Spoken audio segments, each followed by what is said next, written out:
Medical కళాశాలల PPP మీద గుడ్డెద్దు చేలో పడ్డట్టు వాదం, లేదంటే అర్థం పర్థం లేని వాటిని కంపేర్ చేసి చూపెట్టేటటువంటి పిడివాదం, దబాయించే వాదం, దౌర్జన్యపూరిత భాషావాదం మానేస్తే బెటర్.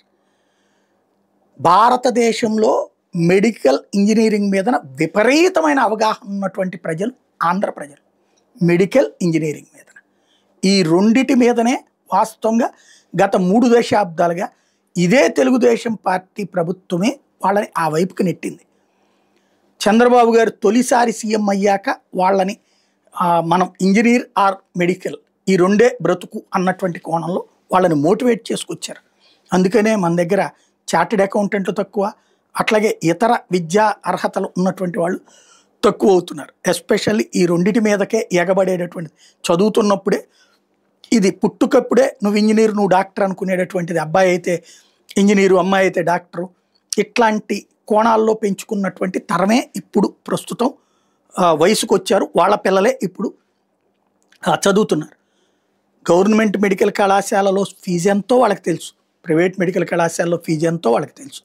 గవర్నమెంట్ మెడికల్ కళాశాలలో ఉండేటటువంటి ఫెసిలిటీస్ ఎంతో తెలుసు, ప్రైవేట్ మెడికల్ కళాశాలలో ఫెసిలిటీస్ ఎంతో తెలుసు. ఏది ఎఫర్ట్ చేయగలరు మధ్యతరగతి అన్నది తెలుసు, ఏది ఎఫర్ట్ చేయలేదనేది తెలుసు.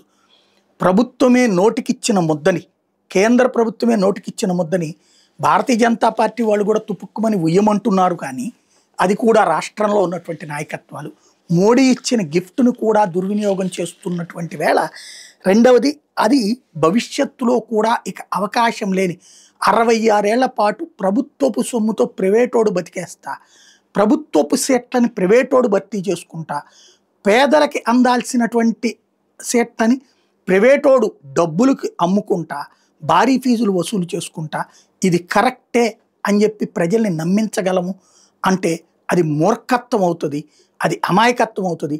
డబ్బు పెట్టేవాడు బలిసిన వాడికి ప్రాబ్లం లేదు. ఈ చదువు గురించి అవగాహన లేనివాడు, తెలివి తక్కువ దద్దమ్మకి ఇట్లాంటి వాదనలు వినిపిస్తారు. ఇంతకు మించి మరేంలే.